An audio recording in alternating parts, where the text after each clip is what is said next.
Hi, and welcome to the lecture for Chapter 8 in Chem 101. So Chapter 8 is all about gases, and there are various laws that govern gases. Before we talk about those, just a little reminder about the different states of matter. We have solid, liquid, and gas. There's also plasma, but we won't get into that in this class. Remember that solid particles are closely packed. They're densely packed. They have a defined crystal structure. They have a fixed shape and a fixed volume, so they're not really compressible. Liquids are sort of intermediate. They're loosely packed, so they are packed together but very loosely, so they can kind of roll around each other, which gives them a flexible shape but a fixed volume. So you pour water from one glass into another shaped glass, it will still be the same amount of water, the same volume of water, but it will take the shape of its container. Liquids are still not compressible. They're still packed tightly enough that they're not compressible, but they're flexible enough that they can flow. Gases, on the other hand, all right, in the gaseous state, the molecules or atoms are very widely spaced apart. They're moving around actually very, very quickly. They're flying around their container. And so their shape and their volume are both flexible. We could squeeze this container, or we could push a piston down in this container, and we would change the volume, and the gas would just compress. So gases are compressible. They can take the shape of their container, but they can also be compressed and occupy smaller or larger volumes for that matter.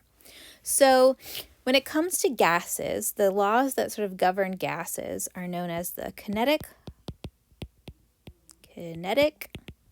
molecular theory.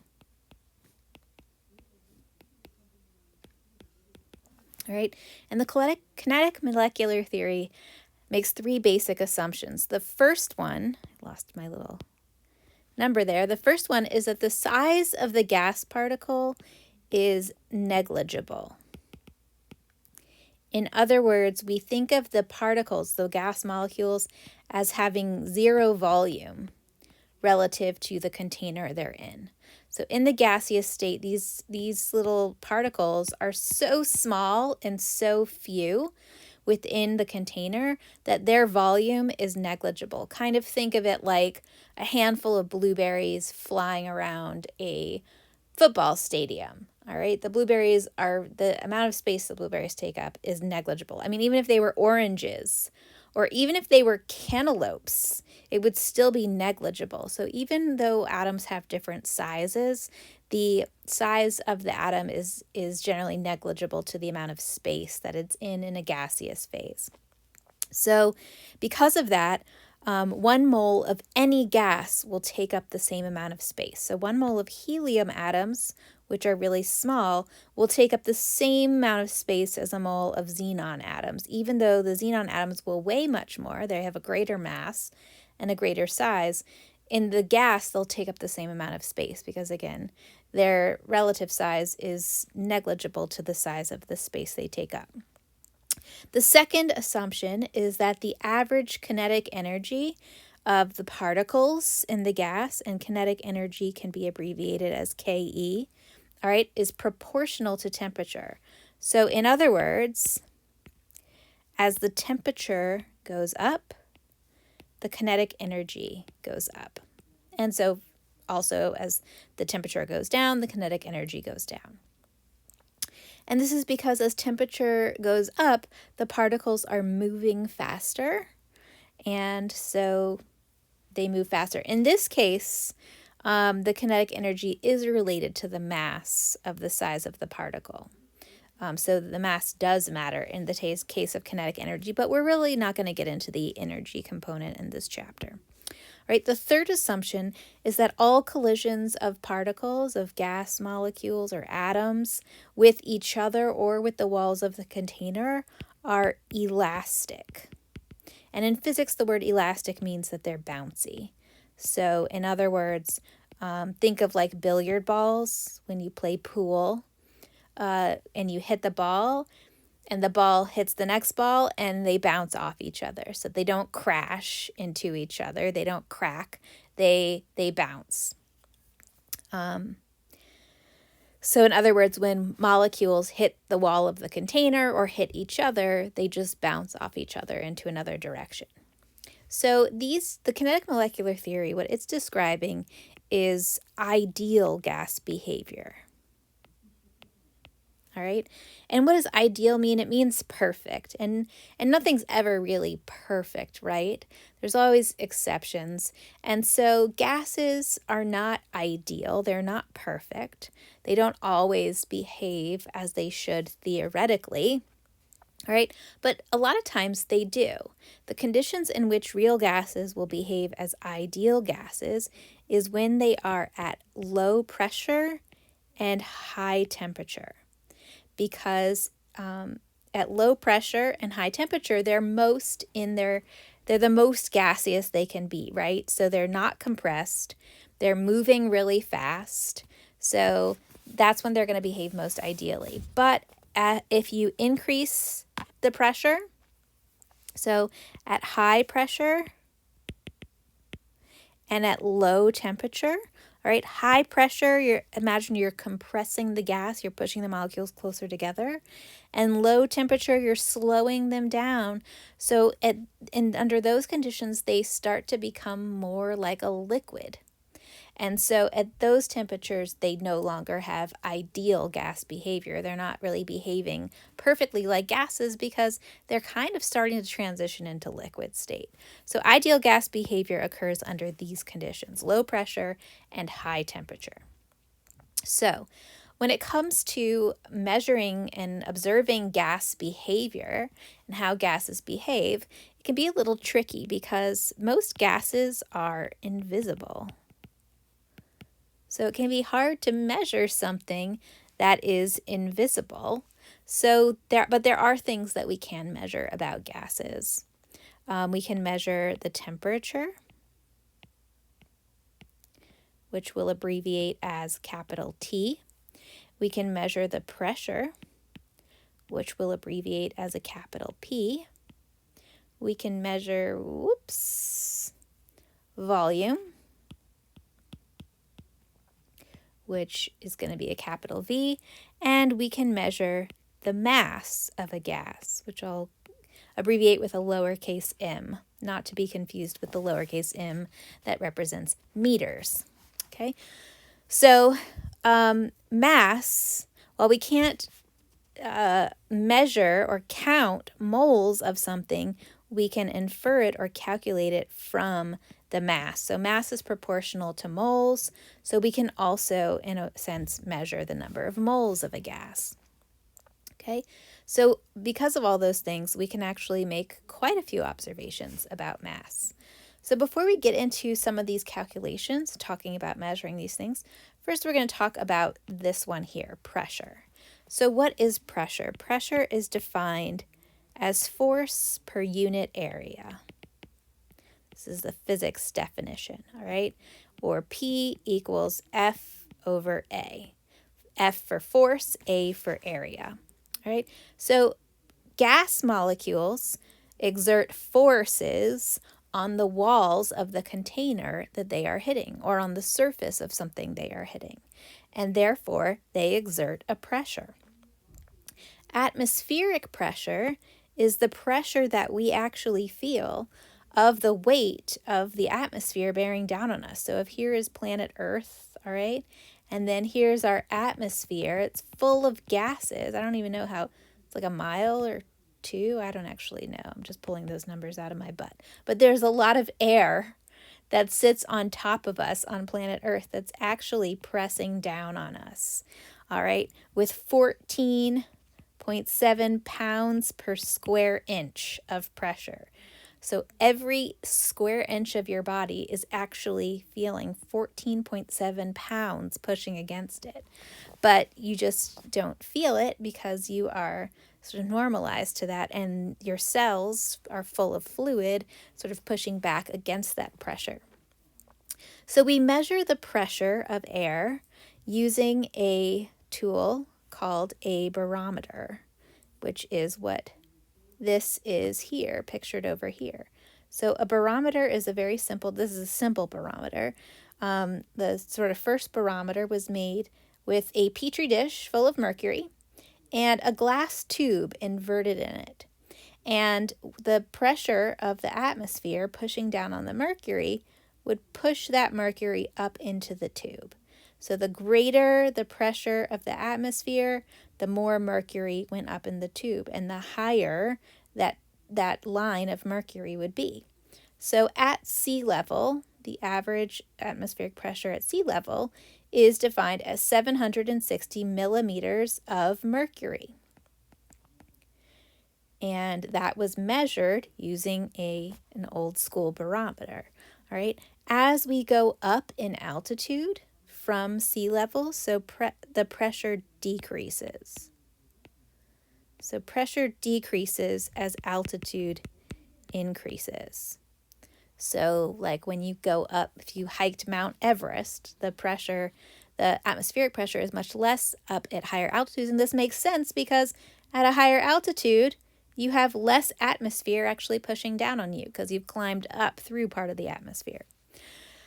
Another situation, sort of environmental situation, is underwater. So pressure increases at greater depths underwater. Again, that's because the further you go under the water, the more water is pressing down on you. And so it increases the pressure. So I just mentioned that barometers oftentimes use mercury and measure pressure in millimeters of mercury. So that is 1 unit of pressure, millimeters of mercury. All right, the SI unit, the standard unit of pressure, is actually pascals, which is abbreviated PA. But that unit is primarily used in physics calculations. We don't use pascals as much in chemistry. Other units of pressure, because there's lots of them. One is atmospheres, which is abbreviated ATM, all lowercase. All right, and so 1 atmosphere is considered the average, is defined as the average pressure at sea level. And I just said the average pressure at sea level is 760 millimeters of mercury. So that is what we define as 1 atmosphere. 1 atmosphere is 760 millimeters of mercury. Torr is another unit, but the unit is the same as millimeters of mercury. So 760 millimeters of mercury is 760 torr. It's just sort of like another name for the same unit. And then another one that I mentioned above when I was talking about atmospheric pressure is pounds per square inch. Pounds per square inch, or PSI. All right, and we use that sometimes when we talk about atmospheric pressure. Like I mentioned, 14.7 pounds per square inch. It's also used a lot when you're measuring tire pressure. Tire pressure is often measured in PSI. So we can write out the equivalencies for all of these units. 1 atmosphere is 760 millimeters of mercury, which is also 760 torr, which is equivalent to 14.7 psi, which is equivalent to 101.3 kilopascals. All right, so this is something you might want to star in your notes. These are conversions that are going to be convenient for you when you have to convert pressure units in problems in the homework. So for example, and I don't have one in here, I'll throw this in here. If we had a pressure of, 2.83 atmospheres, and we wanted to convert it to PSI. All right, we can create a conversion factor.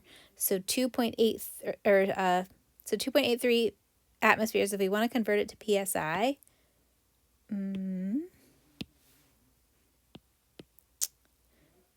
all right, we multiply it by this conversion factor. 1 atmosphere is 14.7 psi that we got from that equivalency there.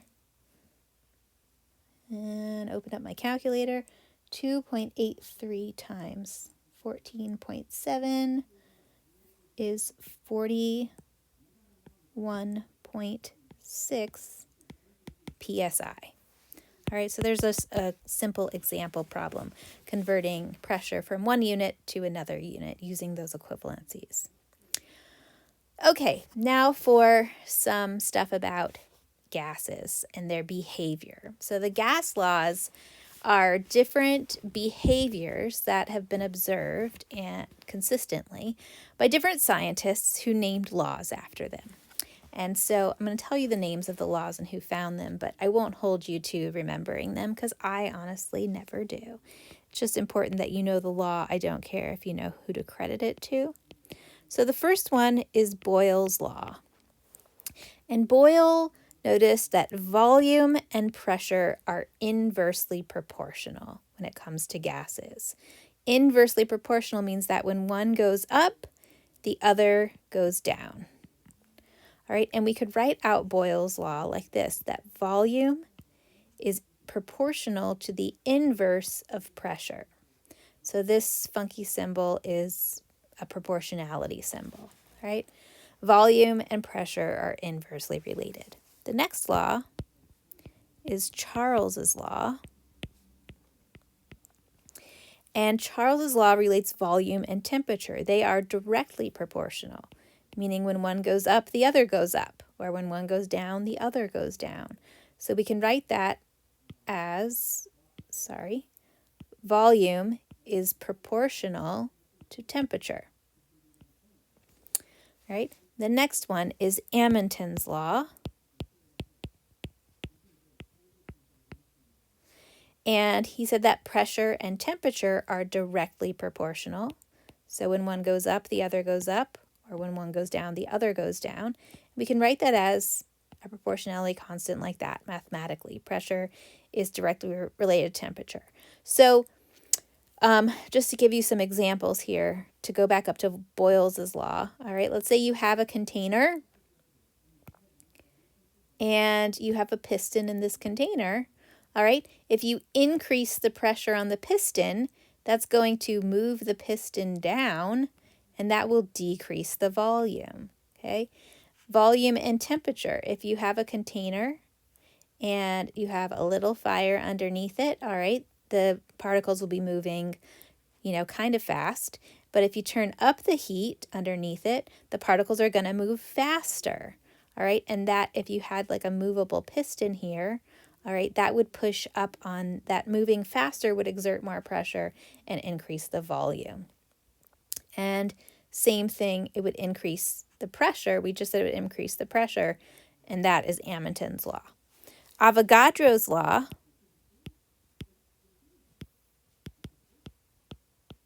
states that volume and moles are directly proportional.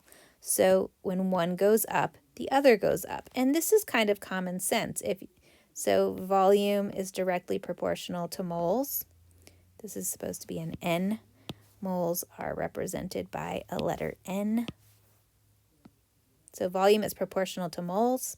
All right, so if you had a few moles in here, it would take up one volume. But if you add more moles of gas, it would take up a greater volume. So a lot of these gas laws seem kind of common sense. They're very intuitive, we'll put it that way. All right, and so each of these gas laws makes a lot of sense intuitively, but we can put them all together, and when we do that, we get that volume is proportional to moles and temperature, according to Charles's law and Avogadro's law, and according to Boyle's law, it is indirectly proportional to pressure. So it looks like this: volume is directly proportional to moles and temperature, indirectly proportional to pressure. So another way we could write that is we could sort of do an algebraic rearrangement, and we get pressure times volume, and volume are directly proportional to moles and temperature.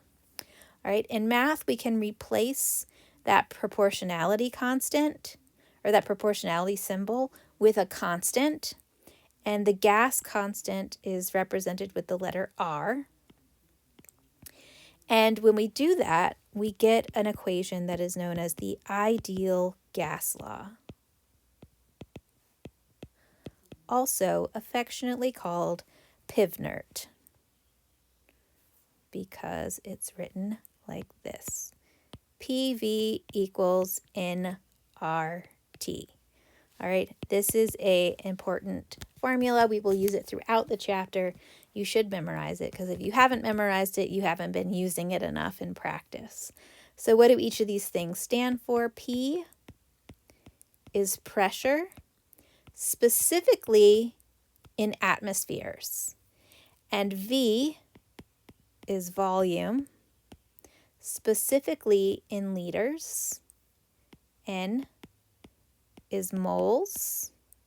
And T is temperature, specifically in Kelvin. And the reason that these units are specific is because R, which we call the gas constant, is 0.0821 liter atmospheres per mole Kelvin. All right, so the units of our constant are in liters, atmospheres, moles, and kelvins. So when we plug in pressure, volume, and temperature into this equation, it's important that they are in matching units so that our units cancel out. So that's a key. Units are really important when we're working with gas laws. All right, so we use the ideal gas law when we know 3 of those variables and we want to figure out the 4th one. So if we know P, V, N, or T, we know 3 of them and we want to figure out the other, we can do that using the gas laws. So let's do some example problems. Let's start with this one. Example, we have a gas at 38 degrees Celsius, that's our temperature, and it occupies a volume of 42.0 liters, that's our volume, and it has a pressure, P, of 815 torr. Determine the number of moles. So we have T, V, P, and N is the other thing in Pivnert. I'm going to write it up here. Pivnert. Okay, so we have a temperature of 38 degrees Celsius, a volume of 42.0 liters, a pressure of 815 torr, and we want to know how many moles. That's our question mark. All right, so we're going to use Pivnert, but before I use Pivnert, I do want to make sure that all of my units are correct. So temperature needs to be in Kelvin. How do we convert Celsius to Kelvin? We add 273. That's back in chapter 1 if you need a little refresher on that conversion, but it's pretty simple. All right, so our temperature is actually 311 Kelvin. Volume is in liters, that's the correct unit, and pressure is in torr, which is not the correct unit. We want it to be in atmospheres, and 1 atmosphere is 760 torr. So that means that our pressure is 1.07 atmospheres. All right, so now I'm ready to plug this into my equation. So Pivnert. So P, pressure, 1.07 atmospheres, times V, 42.0 liters, equals N, which is what we're trying to solve for, times R, which is our constant, 0.0821 liters, atmospheres per mole K, times temperature, 311 K. All right, so our kelvins cancel out, and we'll see the others cancel out. Okay, so right now we're going to have 1.07 times 42 gives me 44.94 liters atmospheres times N, or equals N, times 25.53 liter atmospheres per mole, because our kelvins canceled out.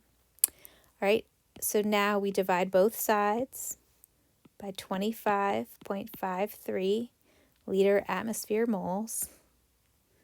25.53 liters atmospheres per mole. Right, our liters and atmospheres will cancel out, and our moles will move to the numerator. We do 44.94 divided by 25.53, and we get 1.76 moles.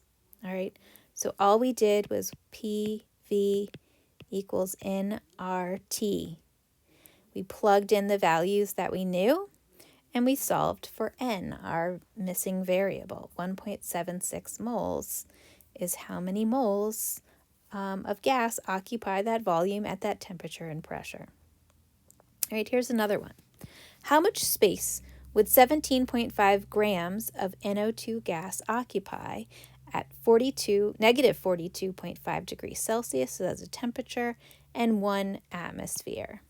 All right, so I'm just going to write out Pivnert right here. I'm going to leave out the R. So P, V, N, and T are the variables.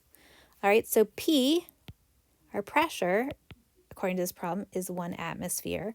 Our temperature is negative 42.5 degrees Celsius, but we want that in Kelvin. So I'm going to convert it by adding 273. So 273 plus negative 42.5 is 230.5 Kelvin. All right.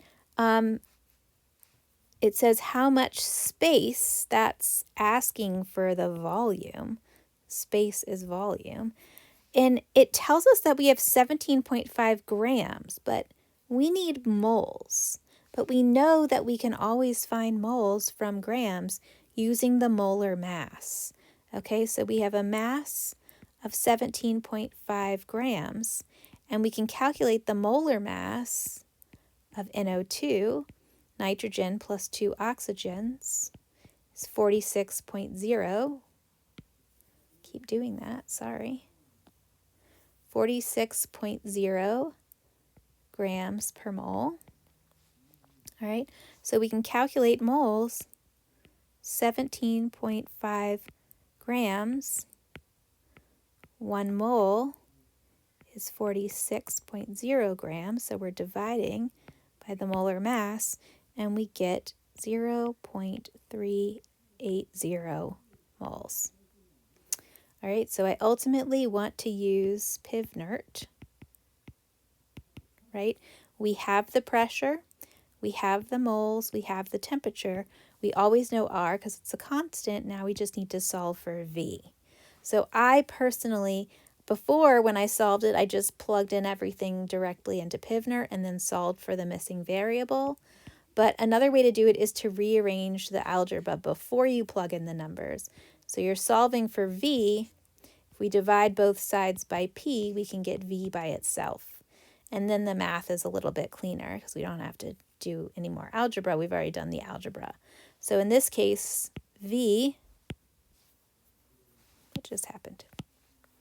V equals N, 0.380 moles, times R, 0.082, whoa, I just forgot it, 0.0821 liter atmospheres over moles Kelvin, times the temperature, 230.5 Kelvin, divided by the pressure of 1 atmosphere.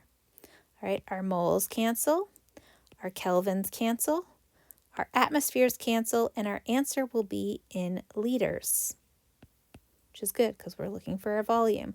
We type all that into our calculator, and we get 7.19 liters. Ta-da! So don't forget your units. Units, very important here. They need to match so that they ultimately cancel out and you end up with the units you're looking for. Let's do another one. If 275 grams of chlorine gas at 1.85 atmospheres occupies 55.5 liters, what is the temperature in Celsius. All right, so again, we want to do Pivnert. This is a gas problem, so we're definitely thinking Pivnert. We are given a pressure. We are given a volume. We always know R. And we're also given a mass, which means we can figure out the mass from the moles. So we sort of have this. We've got to do a little math to figure it out. And then we're ultimately looking for this. Okay, so I'm going to rearrange this equation. We want to find T. We're trying to solve for T, for temperature. So we are going to use the equation PV over NR. All right, so now let's list out our different variables. Our pressure is 1.85 atmospheres. Cool, that's in the correct units. Our volume is 55.5 liters. And we have a mass of 275 grams. And the molar mass of chlorine, Cl2, is 70.90 grams per mole. All right, so we can calculate in moles. It's just going to be 275 divided by 70.90. And that gives us 3.88 moles. All right, so now we do indeed have our moles. So we have everything to plug into this equation. P times V, P is 1.85 atmospheres, times our volume of 55.5 liters, divided by our moles, 3.88 moles, and our gas constant, 0.0821 liter atmospheres per mole Kelvin. So our atmospheres cancel, our liters cancel, our moles cancel. And our answer is going to be in Kelvin. So we plug this into our calculator and we get 322 Kelvin. But the question asks, what is the temperature in Celsius? So to convert it to Celsius, we simply subtract 273.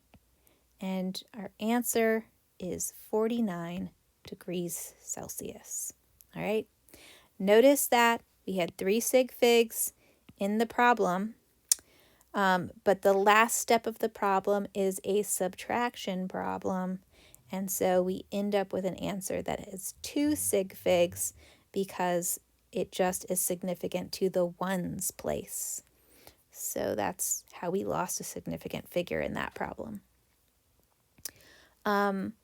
All right, so those are a couple of problems showing you how to use Pivnert, the ideal gas law. There's, hundreds of different ways you could ask. You could ask to find pressure, volume, moles, temperature. The trickiest things about these are A, making sure that things are in the right units, that temperature is in Kelvin, that volume is in liters, and that pressure is in atmospheres before you plug it into the equation. And the other thing that can throw students is when they give you the mass of something, just remembering that if you have the mass and you have the formula, then you can figure out how many moles you have using molar mass. All right, so another sort of variation on the ideal gas law is called the combined gas law. And the combined gas law is used to determine properties when the conditions are changing. So you have gas in a container at one temperature, and then like you have a balloon with gas in it, and you're inside and it's 70 degrees, and then you go outside and it's negative 20 degrees Fahrenheit. What happens to the pressure in the balloon, or what happens to the volume? All right, so in these problems, you'll know that you need to use the combined gas law because you'll be given 2 sets of conditions. some initial conditions and some final conditions.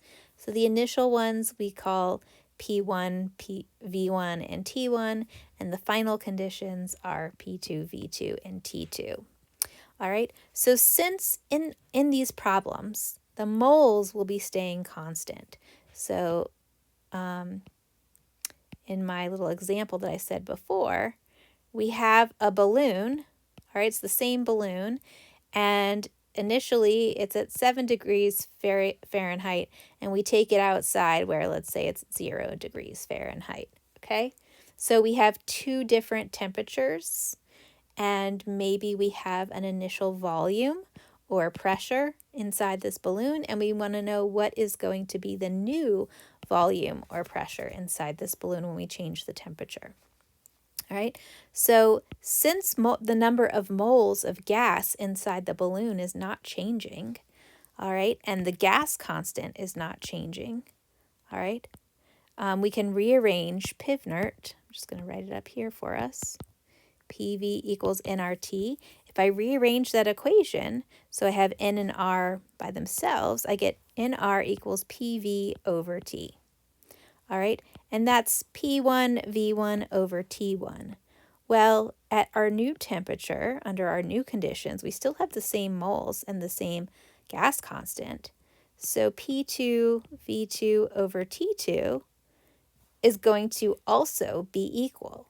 So basically what we just said is that P1 V1 over T1 is going to equal P2 V2 over T2. Those changes are proportional. All right, the key thing to remember still is that temperature units must be in Kelvin. All right, Kelvin is the only absolute temperature scale. In other words, all of the temperature values are positive. So Fahrenheit and Celsius won't work for calculations because some of the values are negative. So for example, if you have, if you worked a problem with both Celsius and Kelvin, you'll see that you'll get different temperatures. So it's important to use, for math reasons, the absolute scale, which is Kelvin. All right, it turns out for pressure and volume, it actually doesn't matter in this equation, whether they're in atmospheres and liters. They can be in any units, pressure and volume, because they'll just cancel out because they're relative. But temperature still needs to be in Kelvin. It's not wrong to convert your pressure to atmospheres and volume to liters, but it would be extra steps that you don't need to do. But temperature, always, always for gas laws, must be in Kelvin. So let's work a practice problem. A gas at 25 degrees Celsius and 650 torr occupies a volume of 42.5 liters. How much space would the gas occupy at 0 degrees Celsius and 900 torr? So I'm going to write out P1, V1, T1 because we have two different temperatures and two different pressures and one volume here. So I know that this is going to be a combined gas law problem. So I'm just going to write these out. So my initial pressure, it said, is 650 torr, and it's 25 degrees Celsius, which if we add 273, I'm going to go ahead and convert that to Kelvin. That is 298 Kelvin. And our initial volume is 42.5 liters. And our final pressure is 900 torr and a final temperature of 0 Celsius, which is 273 Kelvin. And our final volume is what it's asking for. What is our final volume? Okay, so we have our combined gas law equation, P1 V1 over T1 equals P2 V2 over T2. Okay, so I want to solve for V2. I'm going to multiply both sides by T2 and cancel that out, and divide both sides by P2 to cancel that out. So I've just rearranged this equation so that I've isolated V2 because I find it easier to solve that way. If you want to just plug in all the values and solve with numbers in there, that's fine too. So I have V2 equals, let's say T2, oops, that's T2, 273 Kelvin, times P1, 650 torr. I don't have to change it to atmospheres. Volume V1, 42.5 liters, divided by P2, 900 torr, times T1, which is 298 Kelvin. All right, so our kelvins cancel and our torrs cancel, and our answer will be in liters, and we get an answer of 123 milliliters. Nope, that's not it. I'm looking at the wrong problem in my notes. 28.1 liters. 28.1 liters. 273 times 650 times 42.5 divided by 900 divided by 298. All right. Next problem. Spoiler alert, I already told you the answer to it. A gas in a cylinder with a movable piston. Sometimes I like to draw pictures. All right, so here's the cylinder. Here's the piston. Has an initial volume of 88.2 milliliters. If you heat the gas from 35 degrees Celsius, so it's also initially at 35 degrees Celsius, to 155 degrees, what is its final volume? So first of all, we can sort of set up an estimate. If we're heating it up to 155, so we're increasing the temperature, we expect the volume to increase as well. So P1, V1, T1, P2, V2, T2. All right, so our initial volume is 88.2 milliliters and 35 degrees Celsius, which if we add 273 is 308 Kelvin. And we're increasing the temperature to 155 degrees Celsius, which is equal to 428 Kelvin. All right, and we want to know what is the final volume. Okay, notice we don't have a pressure. If it doesn't give us a pressure, we assume that the pressure stays constant. If we assume that pressure is constant and that P1 is equal to P2, then they cancel out, okay? And so we could take this equation, P1 V1 over T1 equals P2 V2 over T2.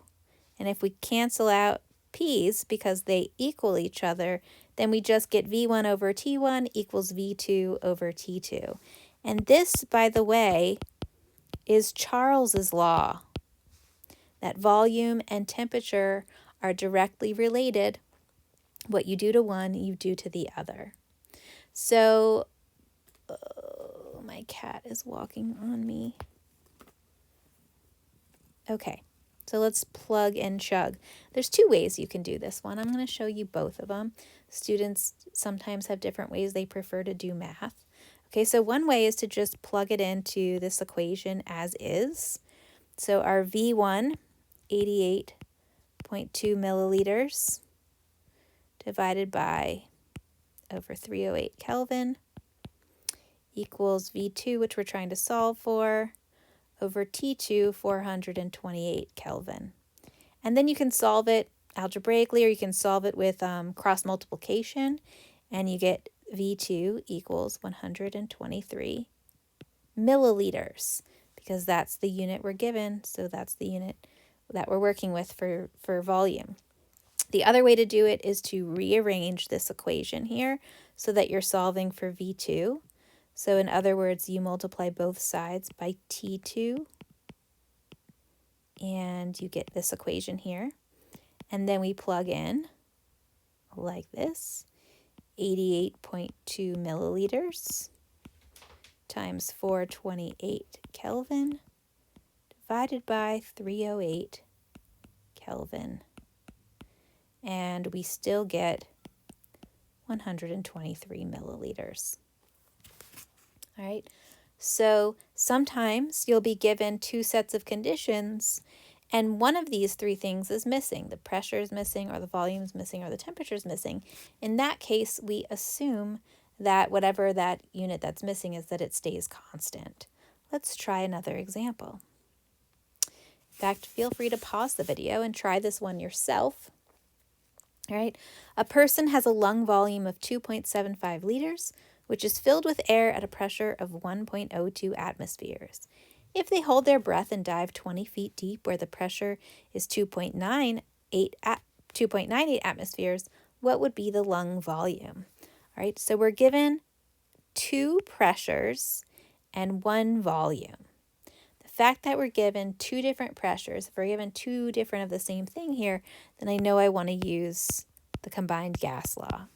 P1V1 equals, or P1V1 over T1 equals P2V2 over T2. All right, our initial pressure, 1.02 atmospheres. Our final pressure is 2.98 atmospheres. Our initial volume of the lungs, 2.75 atmospheres. Our final volume is what we're looking for. It does not give us temperature, so we are going to assume that temperature stays constant. And so when we do this equation here, P1 V1 over T1 equals P2 V2 over T2, all right? We're just taking temperature out of the equation.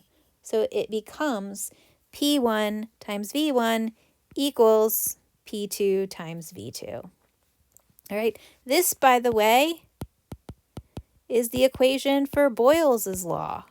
All right, pressure and volume are inversely related. You increase pressure, you decrease volume.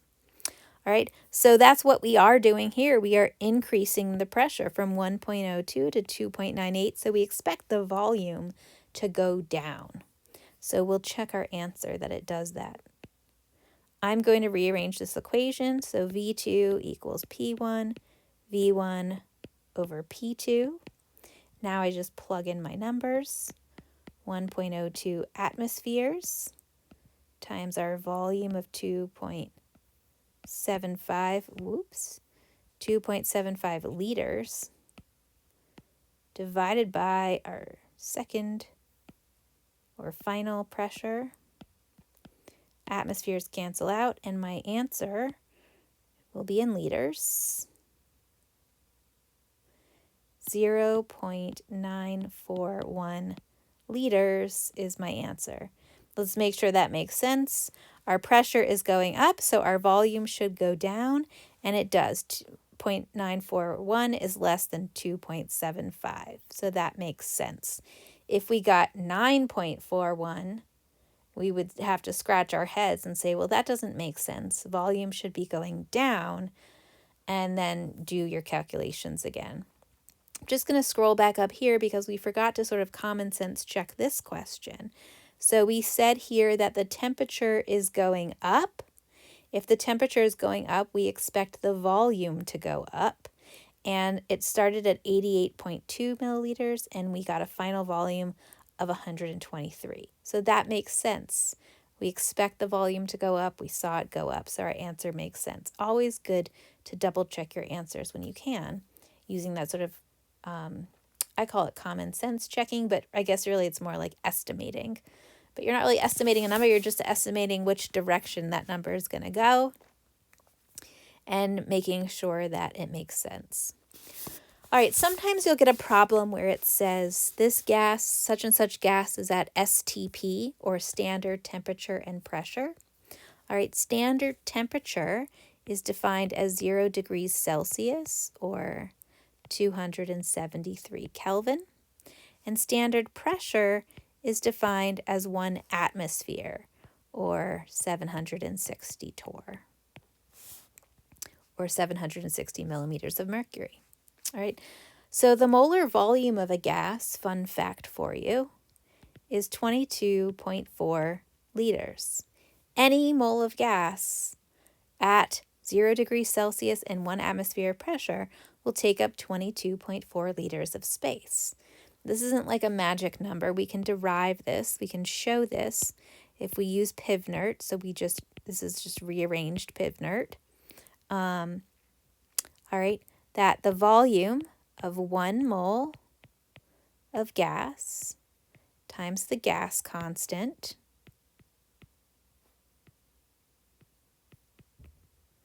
times standard temperature of 273 Kelvin divided by standard pressure, 1 atmosphere, equals 22.4 liters. All right, and since the volume depends only on the number of moles of gas, it doesn't matter the identity of the gas. So 1 mole of any gas at STP has a volume of 22.4 liters. And where this knowledge comes into play and is helpful is that can be used as a conversion factor to shortcut your math occasionally. So we can say that 1 mole of a gas at STP is 22.4 liters, or we could rearrange that 22.4 liters per 1 mole. So, for example, in this problem here, how many moles of argon fill a 6.5 liter container at STP? So if we see STP, standard temperature and pressure, we could use Pivnert like we did up here, okay? Or we could recall this equivalency and do the shortcut and say 6.5 liters of argon, all right? We know that 1 mole of any gas is going to take up 22.4 liters, all right? So we can do this shortcut and figure out that it only takes 0.290 moles of argon to fill a 6.5 liter container at standard temperature and pressure. So that is a situation where you can use this equivalency as a shortcut. If you can't remember this shortcut, though, you can always use Pivnert. You could always plug in a pressure of 1 atmosphere, the volume of 6.5 liters, the R, the gas constant, and the T, standard temperature, 273 Kelvin, and then solve for N. So you could do it that way too. It just is a little bit more math and takes longer, but it will still give you the right answer. All right, so molar mass of a gas can also be determined using a slight alteration of Pivnert. So Pivnert really is the star of this chapter, the star equation. We are going to use it to death. All right, so molar mass is, of course, grams per mole. In other words, it's the mass divided by the number of moles. All right, and so if we want to solve for the molar mass of a gas, there's 2 ways we can do it. So one way, method A, I'll call it, is we use Pivnert and we solve for moles. So we use the pressure, volume, and temperature that we're given to solve for moles, N, and then we can use the molar mass of that substance and the mass in the equation. Usually it'll give you the mass of the substance, and we just divide it by the N that we solved for in order to get molar mass. We'll do an example. And the second way to do it is to use this equation, this sort of shortcut equation, that the molar mass equals the mass times RT divided by PV. All right, and we didn't just pull this equation out of our butts. We got it by rearranging this equation for molar mass. We could say that moles, N, equals mass over molar mass. All right, and then we plug in this value in place. Oh, wait, no, I did it a different way. Sorry.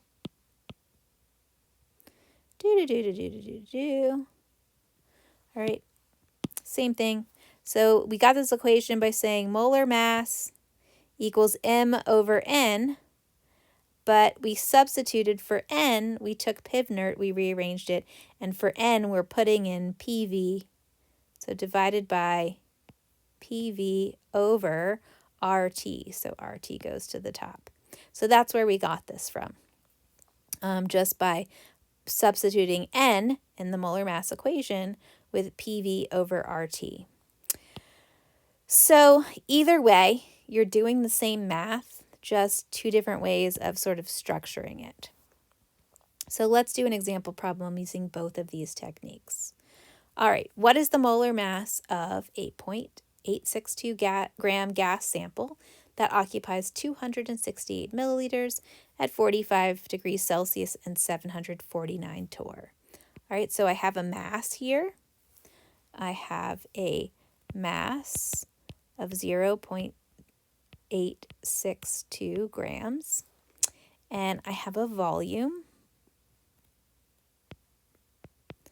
of 268 milliliters, and I have a temperature of 45 degrees Celsius, and I have a pressure of 749 torr. So this is not giving me two different pressures or two different volumes. So this is not a combined gas law problem. This is going to be a legit gas law problem, which means I need everything to be in the right units. So I'm going to convert my volume to liters, 0.268 liters. There's 1,000 milliliters in a liter. I'm going to convert my temperature into Kelvin. I'm going to add 273. And I get a temperature of 318 Kelvin. And I want to convert my pressure into atmospheres. And 1 atmosphere is 760 torr. So my pressure in atmospheres is 0.986 atmospheres. Okay? So if I go with method A, all right, method A, the first thing I'm going to do is solve for n. So I'm going to use Pivnert, use my pressure, my volume, my temperature, and the R, and I'm going to solve for the number of moles. So I'm just rearranging this. N equals PV over RT. So our pressure of 0.986 atmospheres times the volume of 0.268 liters divided by R, 0.0821 liter atmospheres per mole K, times temperature, 318 Kelvin. Liters cancel, atmospheres cancel, Kelvins cancel, and my answer will be in moles, which is good. That's what I want. 0.01012 moles. And I carried that out an extra digit just because I'm not done yet with my calculation here. So I found moles, but I'm not looking for moles. I'm looking for molar mass. I'm trying to find the molar mass of this gas. And remember, molar mass is the mass divided by the moles. So the mass in this problem, it gave us 0.862 grams, and the number of moles we just calculated, 0.01012 moles. So the molar mass is 85.2 grams per mole. All right. The other way to do it is using the molar mass equation. Molar mass equals mass times RT over PV. So 0.862 grams times 0.0 0.821 liter atmospheres per mole K times temperature, 318 Kelvin, divided by the pressure, 0.986 atmospheres, times the volume, 0.268 liters. So our atmospheres cancel, our liters cancel, our kelvins cancel, and we end up with units of grams per mole. And it's the same number, 85.2 grams per mole. So whichever way you do it, method A or method B, both ways are correct. With method A, you're still just using the same formula that you know and love, and you're doing it in sort of two steps. In method B, you have sort of fused those formulas together and derived a new formula that's more convenient to use. Either one works. But the point is that we can use the gas law and the mass to figure out molar mass of a gas. Just another thing we can do with the ideal gas law. Guess what else we can do? We can also use the ideal gas law to determine the density of a gas. The density, remember, is mass over volume. All right, so it's usually in grams per milliliter, or sometimes it's grams per liter.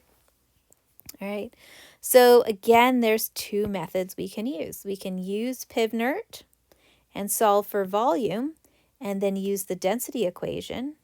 And density is mass over volume, and we'll be given a mass in the problem.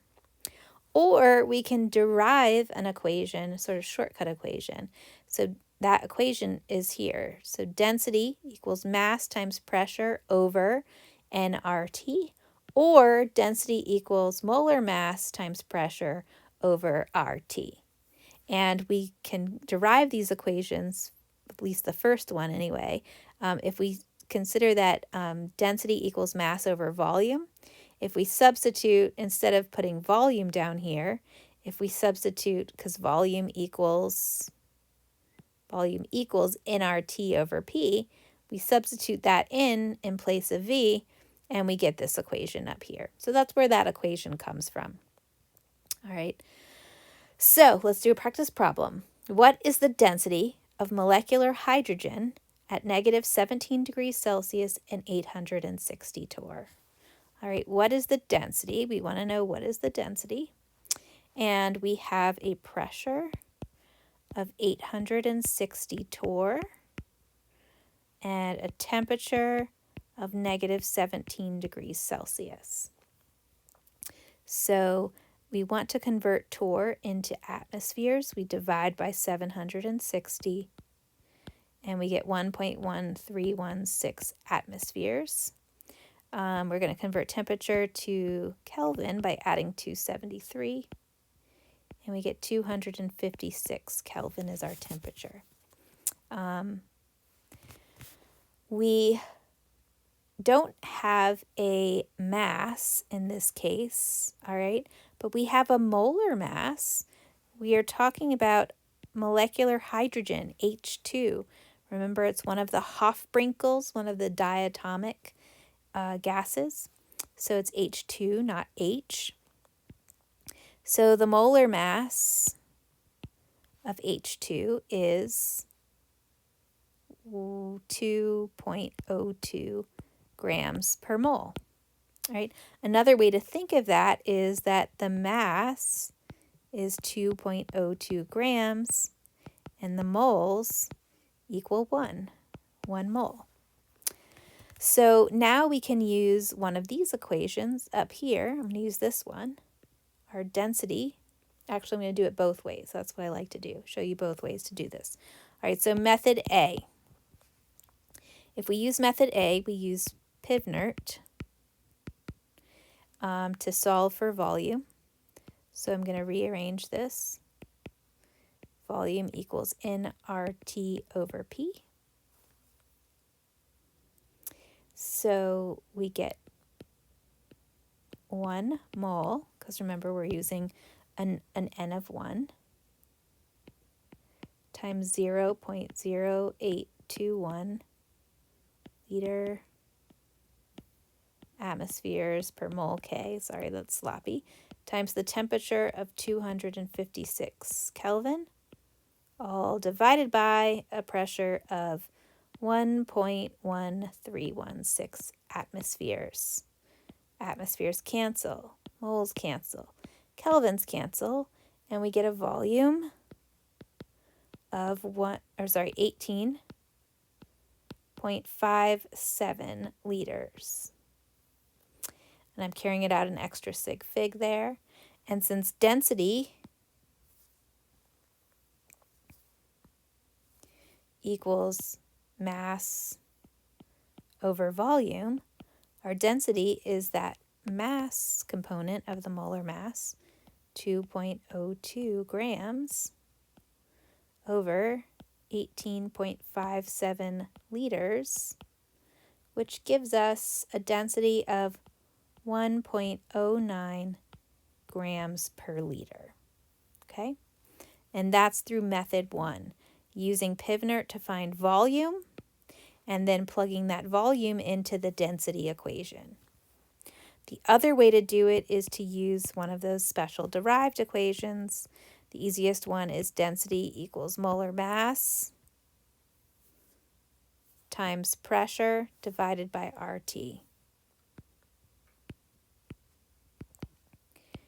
So the molar mass is 2.02 grams per mole. Our pressure is, 1.1316 atmospheres. R is 0.0821 liter atmospheres per mole K. And our temperature,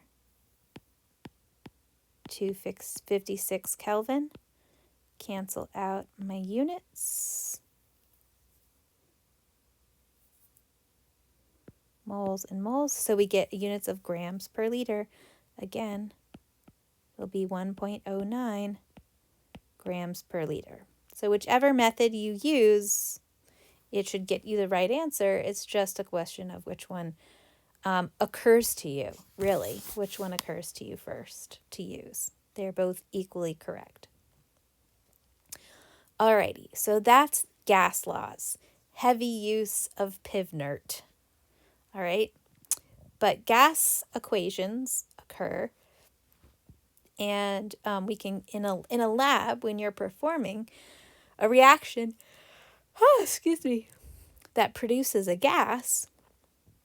You may want to measure how much gas you are producing, or you may want to be able to predict how much gas you're going to produce. And that, of course, is the magic of stoichiometry, being able to make predictions about how much of a substance you need or you're going to make in a reaction, including gases. So there's sort of, with gases, we have a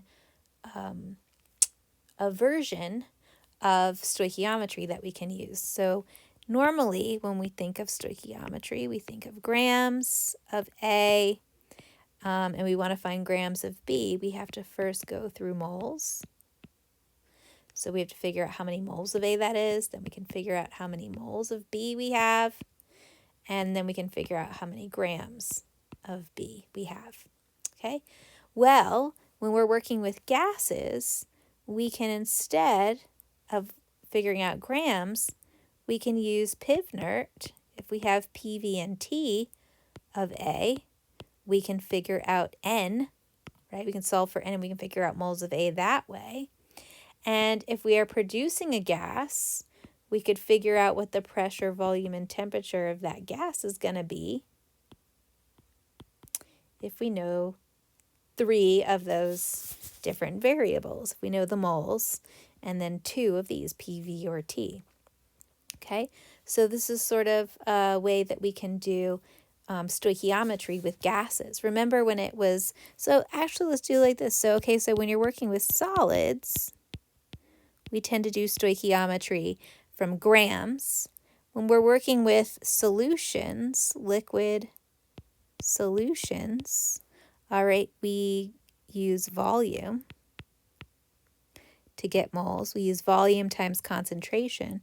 And when we're working with gases, we tend to use pressure, volume, and temperature in order to determine moles. So depending on the substance, the state of the substance, we'll use different calculations in order to ultimately calculate the moles of the substance in order to calculate the amount of product. Let's just work some problems here. All right, first we've got methanol, CH3OH, can be synthesized by the following reaction down here. What volume in liters of hydrogen gas at a temperature of 355 K and a pressure of 738 millimeters of mercury do we need to synthesize 35.7 grams of methanol? All right, so we've been given a temperature and a pressure, and we're asked about a volume. All those things make me think Pivnert. All right, so I know I'm going to be using that in here somewhere. But it gives me the Pivnert values of hydrogen gas. And it wants to know how, what volume of hydrogen gas I'm going to need in order to make 35.7 grams of methanol. All right, so in other words, it gives me grams of methanol. All right, and I want to know the volume of H2. That's what I'm trying to find. And so I need to go to moles in order to do that. So I need moles of methanol. And I need to convert that to moles of H2. And then, once I have moles of H2, I'll have the N value in Pivnert. Because I'm given the pressure, I'm given the temperature, I always know the constant there, R. I want to know the volume, right? But I need to know the moles in order to calculate that. So the first thing I'm going to do is this first step here. All right, go from grams of methanol to moles of methanol using the molar mass of methanol. So I've got 35.7 grams of methanol, CH3OH, and 1 mole of methanol. I can calculate it. 12 plus 4.04 plus 16 is 32.04 grams. 1.14 moles of methanol. All right, so now the next thing I want to do is go from moles of methanol to moles of H2, and I can do that using the chemical equation, using the mole fraction or the mole ratio. Not the mole fraction, the mole ratio. So I have 1.114 moles of methanol, and for every 1 mole of methanol, I need 2 moles of hydrogen. So 2 times 1.114 is 2.228 moles of hydrogen. All right, so now I have moles of hydrogen, but I want to know the volume of hydrogen, so I need to use Pivnert. And now I have all of the components of Pivnert. So I want to find, the volume. All right, so I'm just going to rearrange this to V equals nRT over P. I've just divided both sides by P to cancel P out on the left side, so I get V by itself. All right, so V, the volume, is what I'm trying to solve for, is moles. Well, we just calculated that we have 2.28 moles of hydrogen, or that's how much we would need, times our constant, 0.0821 liter atmospheres per mole K, times the temperature, which was 355 Kelvin, all divided by the pressure, which was 738 millimeters of mercury. Well, I can't put millimeters of mercury down there. So I'm just going to do a little side calculation here real quick. 738 millimeters of mercury divided by 760 millimeters of mercury per atmosphere is 0.971 atmospheres. So now everything's in the correct units for my kelvins to cancel, my atmospheres to cancel, and my moles to cancel, and I'll get an answer in liters. And when I type this into my calculator, I get 66.9 liters. So I need 66.9 liters of hydrogen gas at that temperature and pressure in order to fully react, in order to synthesize, theoretically synthesize, 35.7 grams of methanol. Right? So the next one is for you to try, a stoichiometry problem for you to try if you want to pause the video. In the following reaction, 4.58 liters of oxygen, so there's our volume, was formed at a pressure of 745 millimeters of mercury, there's a pressure, and a temperature of 308 Kelvin. How many grams of silver oxide decomposed? I have a lot of spelling errors here, guys. Decomposed. So we want to know how many grams of this decomposed to form oxygen that has a volume of 4.58 liters, a pressure of 745,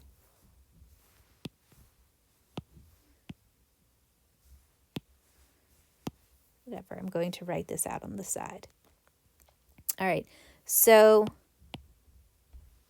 in other words, I'm going to map this out.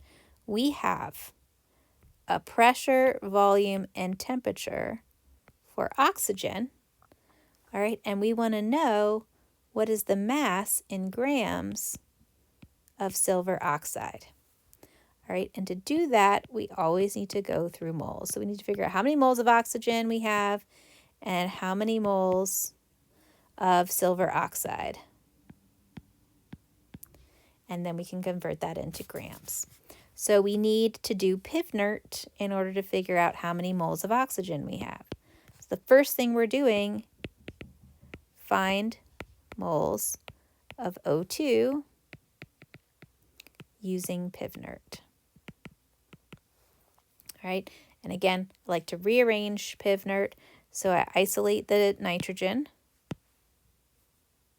So N equals PV over RT. I just divided both sides by RT to get N by itself. Our pressure is, 745 millimeters of mercury. All right, I'm going to need to convert that to atmospheres. 745 millimeters of mercury. 1 atmosphere is 760 millimeters of mercury. So that is 0.9803 atmospheres. 0.9803 atmospheres times our volume of 4.58 liters, that's the right units, divided by R, the gas constant,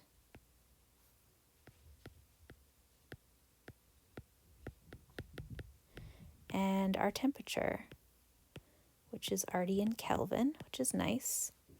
Cancel our units, and we end up with moles. So 0.1775 moles is my answer, and that's moles of oxygen. All right, so we've done this step here. Now our second step is to use the mole ratio to determine the moles of silver oxide.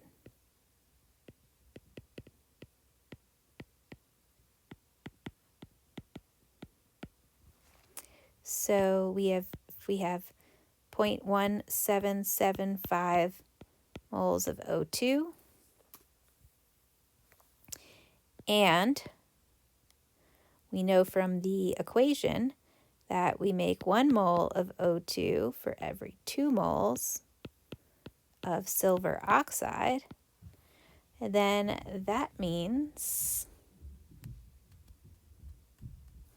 oops, I did my math wrong. Hold, please.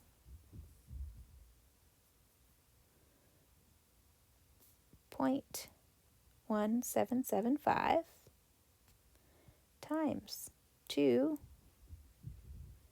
equals 0.3550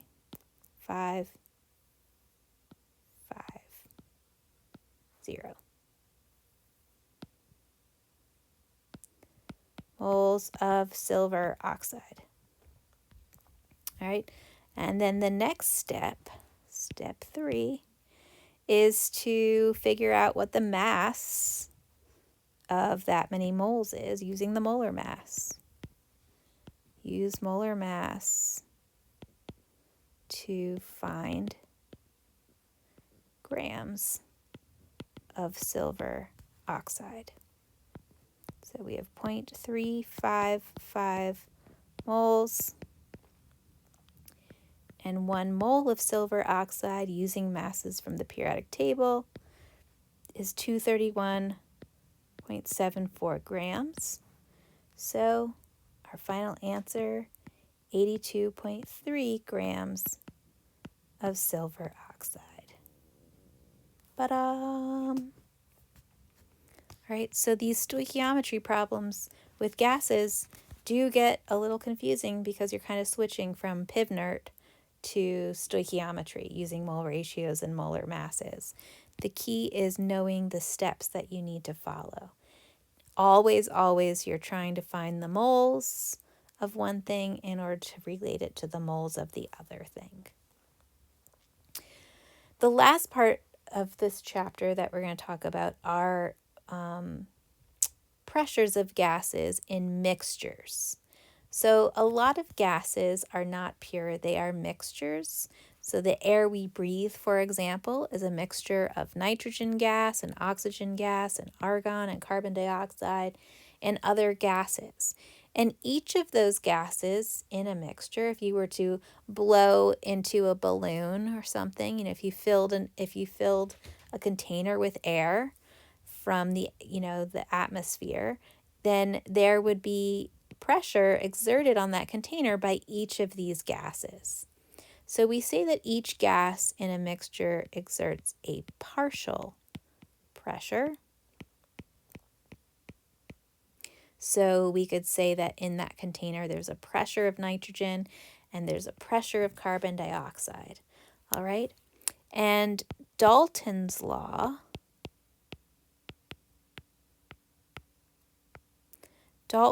of partial pressures says that the total pressure in that container is equal to the sum of all those partial pressures.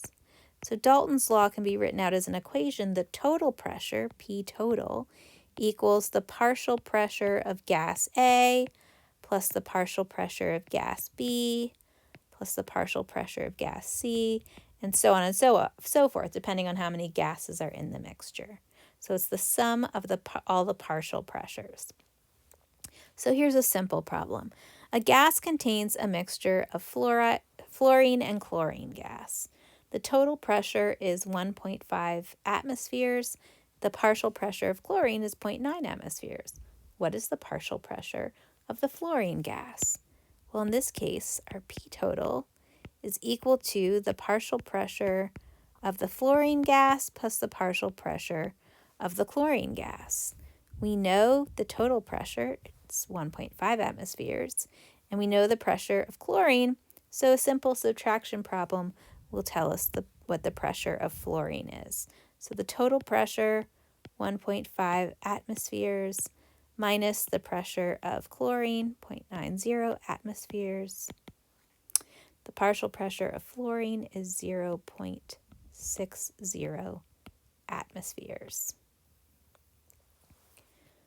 All right. So some problems are as simple as that. It gives you the partial pressures of some and asks you for the total pressure, all right?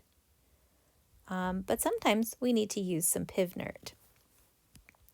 Here's some other equations regarding partial pressure. So we can calculate the partial pressure of a gas if we know the proportion of that gas in the mixture, because the partial pressure is determined by the proportion of gas in the mixture. So if we have gas A, all right, and we have the total pressure, all right, the percent of gas A, in other words, the number of moles of gas A per total number of moles, all right, is going to tell us the partial pressure of gas A. So partial pressure of gas A equals the moles of A over the moles total times the total pressure. So NA is moles of gas A. NT is total moles of gas in the mixture.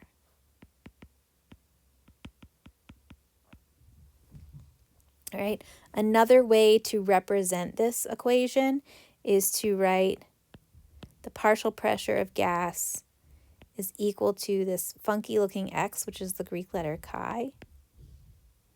All right, where this chi, all right, where XA, chi A equals moles of A over moles total. All right, we call this the mole fraction. The mole fraction is just the moles of some proponent, a gas, one of the gases, over the total number of moles in the mixture. So these two equations here are equivalent. They're the same thing. All right. Sometimes you might be given a problem that says the mole fraction of the gas is blah, blah, blah, and then it's easier to use this equation.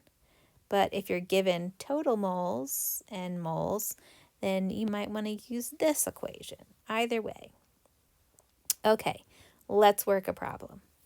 We have a 10-liter vessel that contains 2.5 times 10 to the negative third moles of hydrogen gas, 1 times 10 to the negative third moles of helium gas, and 3 times 10 to the negative fourth moles of neon gas, all at 35 degrees Celsius.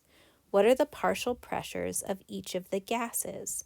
And what is the total pressure?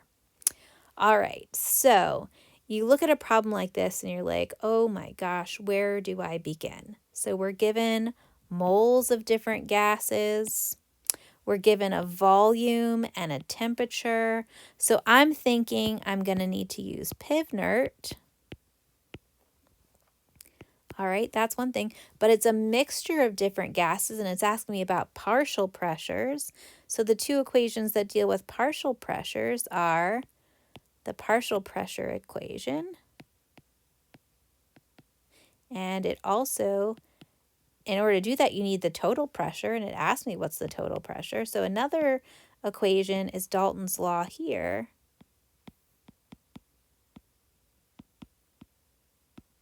All right. So I might need to use all of these. Let's see here. What do I have? So I guess I could also say N total equals, and I'm going to substitute these A in this equation with the actual gases we're talking about. So the pressure of hydrogen and helium and neon. All right, so the moles total is going to be the moles of hydrogen and the moles of helium and the moles of neon. So what I've done here is I've just basically written out all of the equations that have to do with gases to help me figure out which one I want to use or which ones I want to use. And what I'm given in the problem is going to help direct me. So first thing I want to do is erase this little thing I just made. Okay, first thing I want to do is see what I have in this problem. Okay, so I have a volume. Cool. I always know what the gas constant is, so I always have R. I have a temperature, but I don't know N or P of this mixture. All right, so for this mixture, and I'm also going to indicate here that I'm talking about the total pressure and the total number of moles. Okay, so I don't know the total pressure and I don't know the total number of moles, but I could figure out the total number of moles because I know the moles of each of these things. So I could figure out the total number of moles.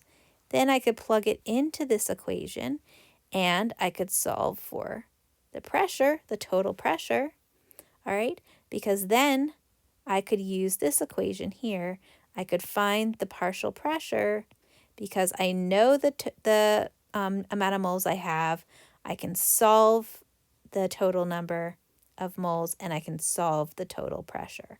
So I ultimately need to use this equation to find partial pressure, okay? But I don't have everything I need. The problem doesn't tell me the total pressure or the total moles, but I can figure those two things out. I can easily figure out the total moles by adding the moles that it gave me, so that'll check off, and I can figure out the total pressure using Pivnert. So let's do those things. First, I want to find the total moles. So in total is going to be equal to the moles of hydrogen, which I'm going to convert to decimal form out of standard or scientific notation, 0.0025 plus 0.001 moles of helium plus 0.0003 moles of neon.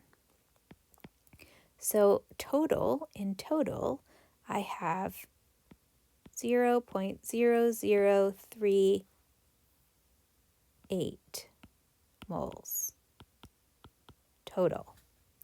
All right, so now I have total moles. I have all of the ingredients, if you will, to solve for the total pressure. So now I can solve the total pressure. It's equal to the total number of moles times RT over V. So our total number of moles is 0.0038 times R, 0.0821 liter atmospheres per mole K, times our temperature of 35 degrees Celsius, but I want to convert that to Kelvin. So 35 plus 273 is 308.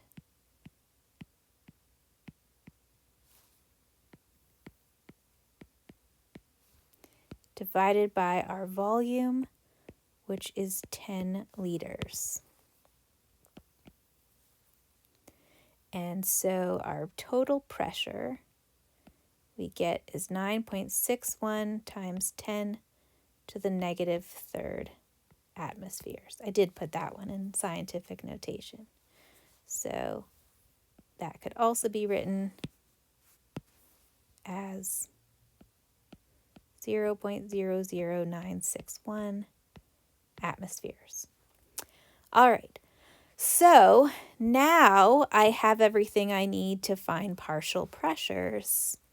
So the partial pressure of hydrogen is going to be equal to the moles of hydrogen over the total moles times the total pressure.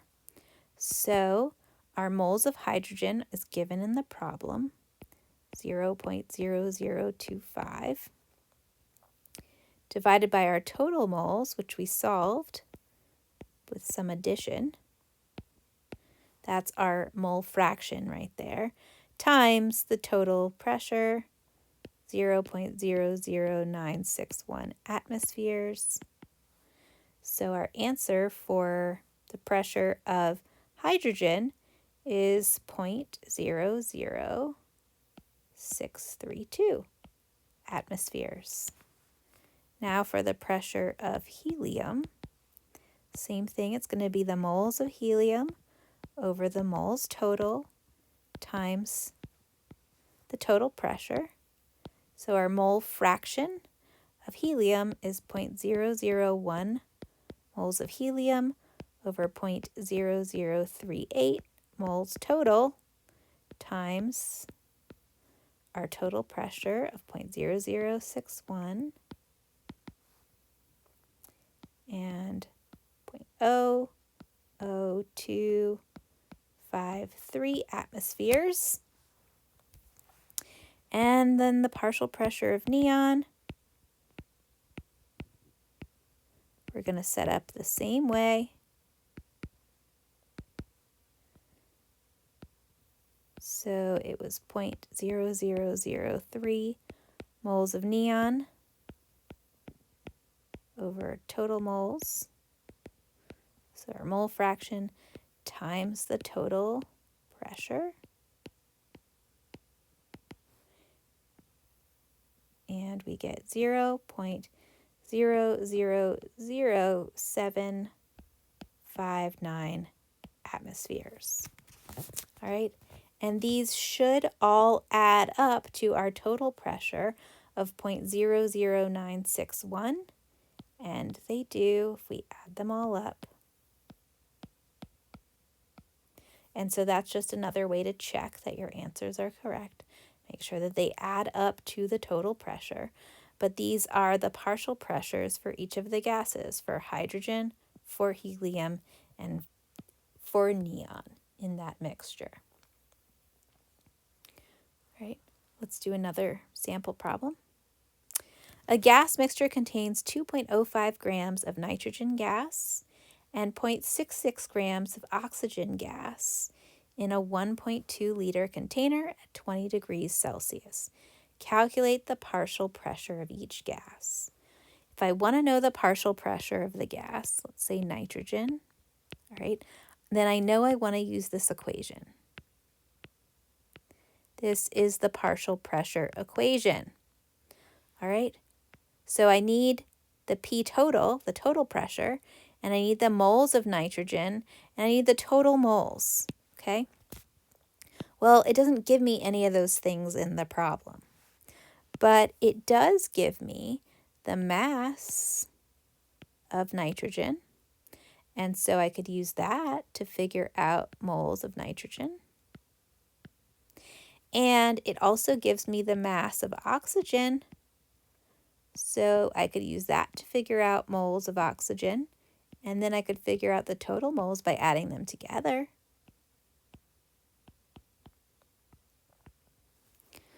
Okay, so in this case, we could say that we do have the moles of nitrogen because we can get it from the mass. And we do have the moles, the total moles, because we can, again, get it from the mass and doing some addition. But we need to figure out how to solve for the total pressure. And so in this case, we're going to use Pivnert to find pressure. So Pivnert, for total pressure, we need to use total moles. So we can use Pivnert in order to find this total pressure and plug it in there. And then we can use this equation here. All right, so we basically just wrote out all the equations that we're going to need to use to solve this problem. And now we're going to use them. So the first thing that we need to do is figure out the total moles. Or sorry, the moles of, the first thing we'll do is find the moles of nitrogen. And we do that using the molar mass. So step one, I'm going to take that 2.05 grams of nitrogen and divide it by the molar mass, 1 mole of nitrogen gas. And remember, nitrogen gas and oxygen gas, these are both diatomic gases. They're part of Hofbrinkel, So when we talk about nitrogen and oxygen gas, we're talking about N2 and O2, and that makes a difference when we're calculating the molar mass, because the molar mass of N2 is 28.02 grams.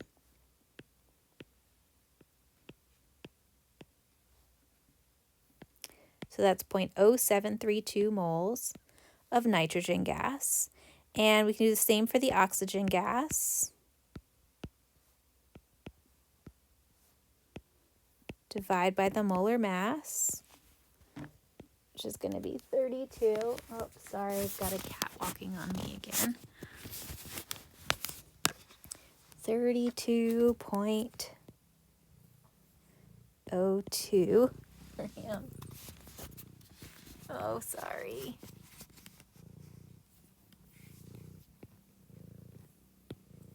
Equals, oh my gosh, cat in my face.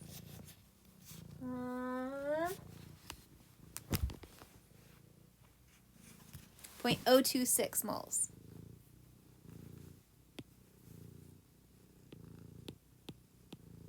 Is that right? 0.0206.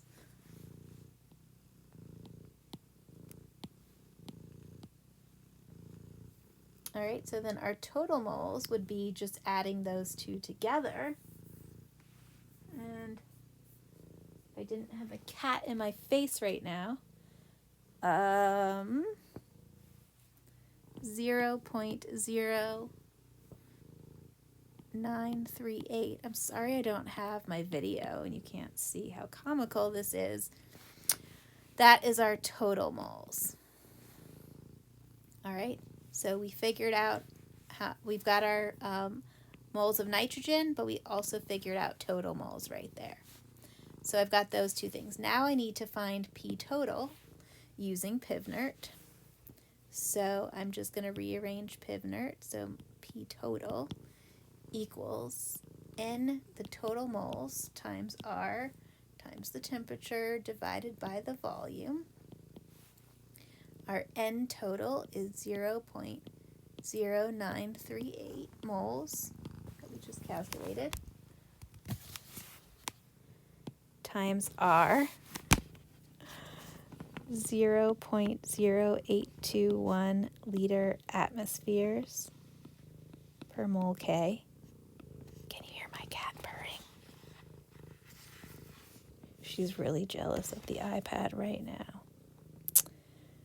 And our temperature, 20 degrees Celsius, we're going to add 273. So it's 293 Kelvin. Now she's chewing on my stylus. And our volume is 1.20 liters. So we solve and we get the P total is 1.88 atmospheres.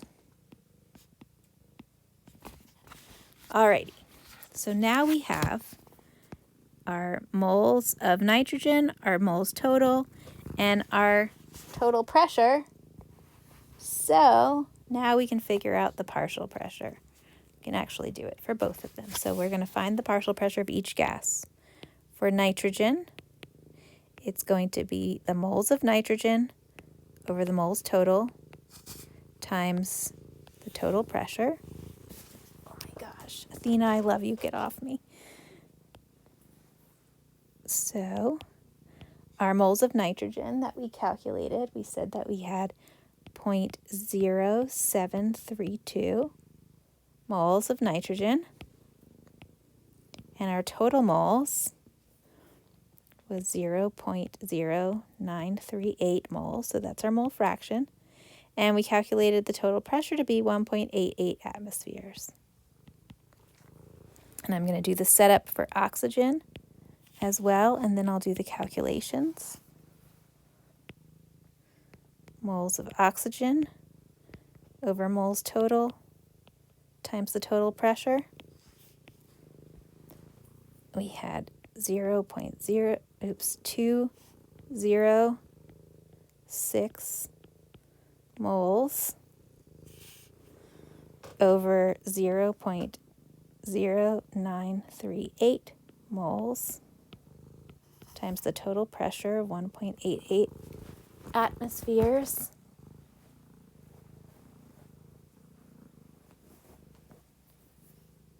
there we go, atmospheres. So when I do my calculations, I get a partial pressure of nitrogen of 1.47 atmospheres. And for oxygen, it's 0.413 atmospheres. And I can double check this, add it all up, and make sure that it adds up to 1.88 atmospheres. Check. That's good.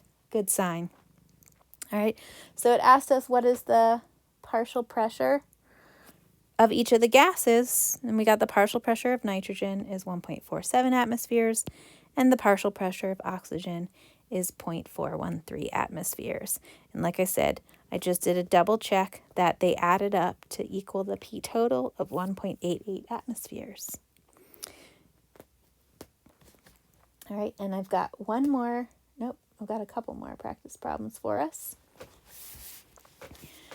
Because these problems use several equations, and so I find it helpful to work as many examples as I can for students to sort of show you this process of using multiple equations to get your answers. All right, in this one we've got a 1 liter mixture of helium, neon, and argon, and it has a total pressure of 662 millimeters of mercury. So I have a total mixture, and it's made up of helium and neon and argon.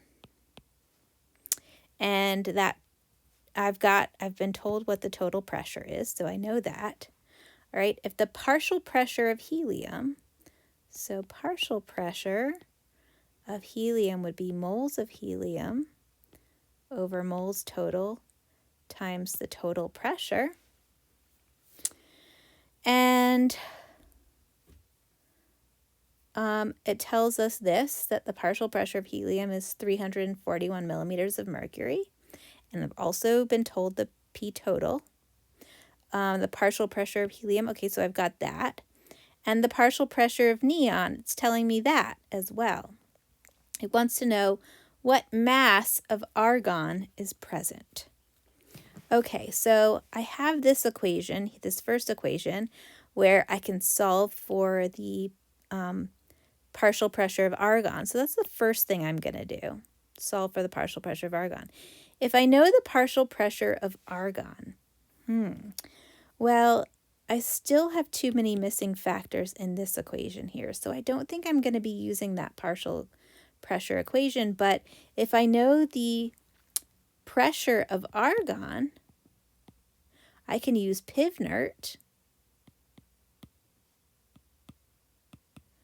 all right, because I do have a temperature and a volume. So, I always know what R is. So if I use the pressure of argon, I can find the moles of argon using Pivnert. That's the second thing I can do. And then I can go from moles to mass using the molar mass. And that's the third thing I'm going to do. All right, so that's how I've mapped this out. I realized I have the information to solve for pressure of argon using this equation. And with that pressure of argon, I can figure out moles of argon using Pivnert.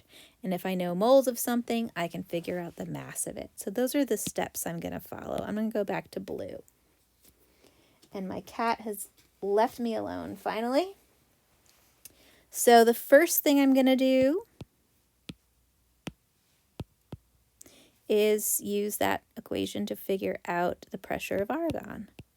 So the pressure of argon is going to be the total pressure, 662, minus the pressure of helium and minus the pressure of neon.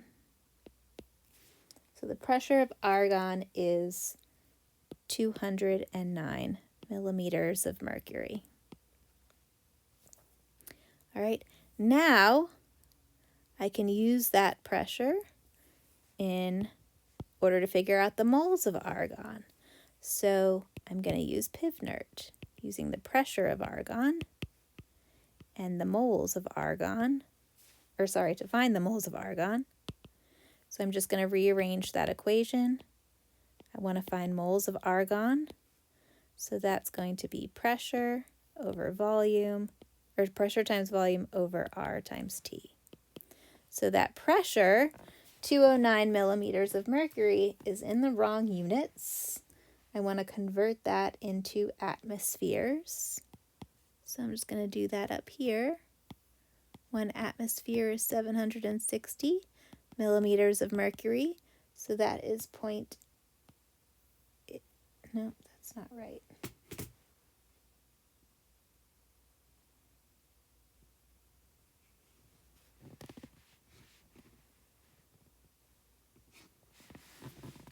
Do 209 divided by 760 equals 0.275 atmospheres. So our pressure of argon is 0.275 atmospheres times our volume of 1 liter divided by the gas constant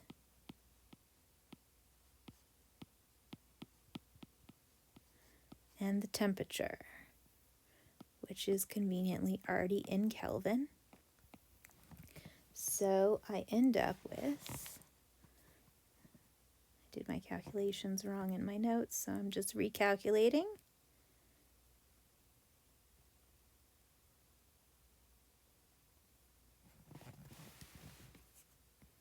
.0.01124 moles of argon. So now I can figure out the mass of argon by taking those moles, 0.01124 moles of argon times the molar mass of argon, which from the periodic table is 39.96 grams, equal to 0.449 grams of argon. That is the mass of argon that's in that mixture.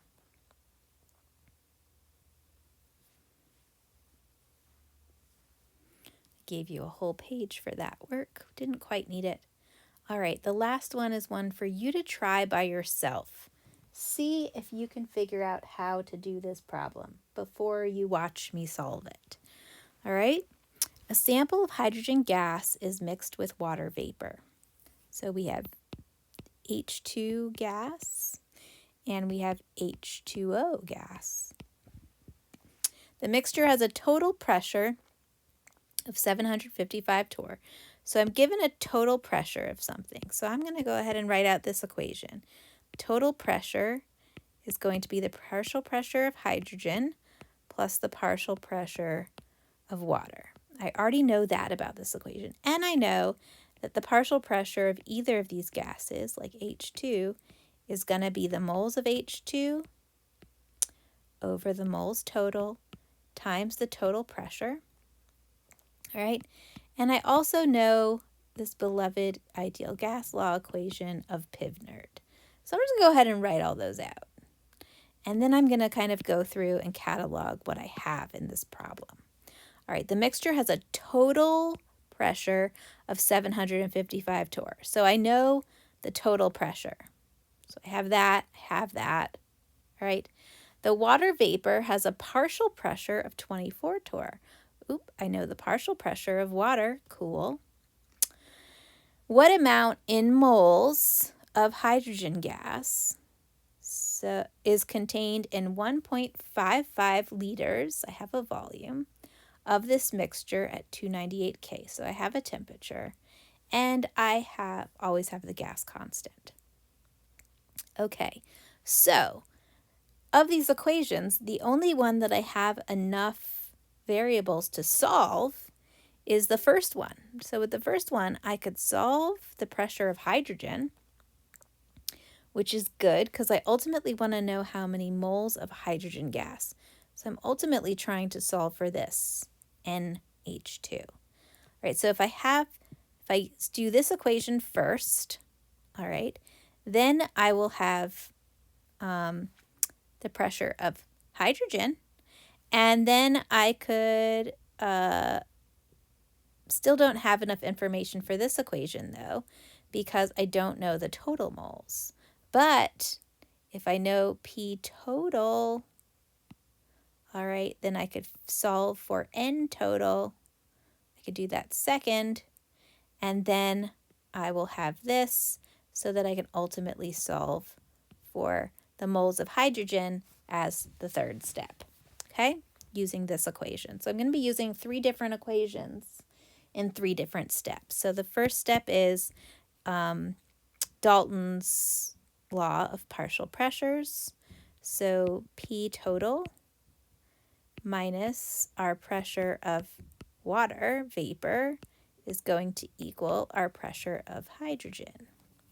So the total pressure, 755 torr minus 24 torr equals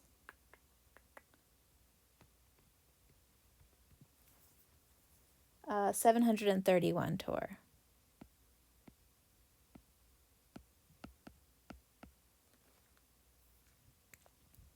All right, so I have the pressure of hydrogen that I need. Awesome. The next thing I'm going to do is solve for the total moles.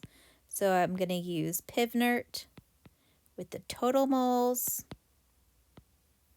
with the total pressure to solve for the total moles. So I'm solving for N, so I'm just going to rearrange the equation.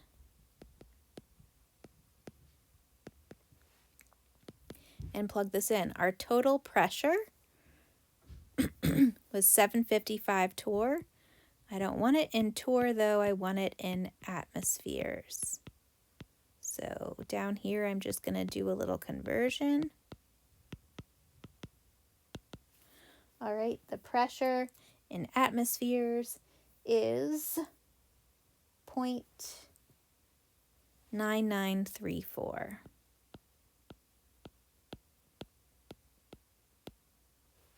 All right, so now I'm going to put my pressure in as 0.9934 atmospheres. Volume is conveniently already in liters, divided by our gas constant, 821.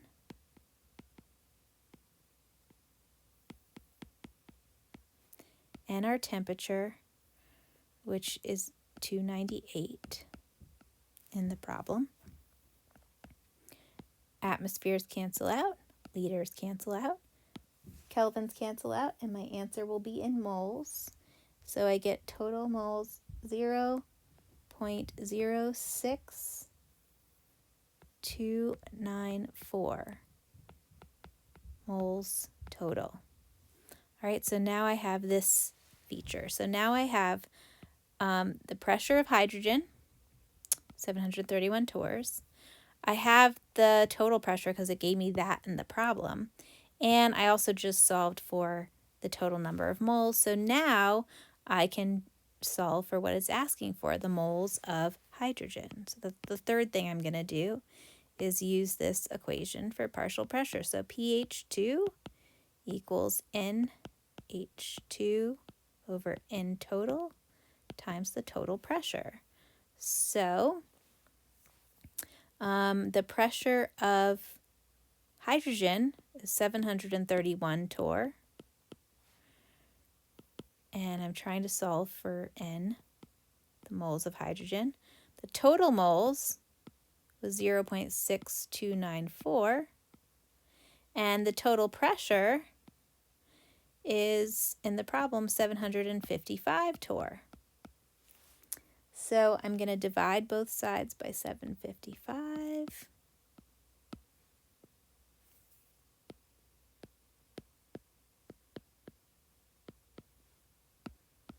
And I'm going to multiply both sides by 0.06294 moles.